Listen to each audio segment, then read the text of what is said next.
Photos rares qui vont te laisser sans voix. Un moine orthodoxe se tenant devant un char italien KF4 au Kosovo dans les années 2000.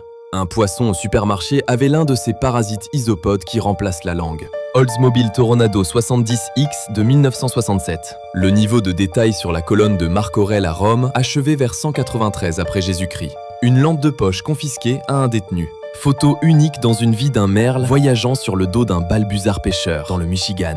Le barrage des Trois Gorges en Chine est si massif qu'il a réellement ralenti la rotation de la Terre, allongeant la durée d'une journée de 0,06 microsecondes. Ce chien se fondait parfaitement dans le paysage. Sir Winston Churchill, le jour de son 90e anniversaire, avec son épouse Clémentine, chez eux dans l'ouest de Londres. 30 novembre 1964. Un bébé oiseau qui ressemble à une pomme de pin. Une voie ferrée forestière abandonnée dans la forêt nationale de Taiping-shan, à Taïwan, lentement reconquise par la nature. La princesse Diana avec ses deux fils sur le toboggan aquatique de Thorpe Park au Royaume-Uni en 1993. Voici la tombe du sergent technicien Leonard Matlovich. Elle ne porte pas son nom car elle était destinée à être un monument dédié à tous les vétérans homosexuels.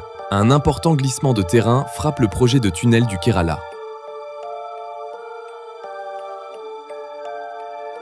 Deux femmes travaillant au standard téléphonique de Junction City dans le Kansas en 1900. Un homme bat un record du monde en résolvant 2 Rubik's Cube en chute libre. Un touriste occidental ayant payé pour se faire photographier avec une armure de samouraï en 1890. Probablement le premier weeb documenté de l'histoire. Un gros plan d'un ours polaire en train de nager. Une trace de pneu sur l'autoroute ressemble à un colibri.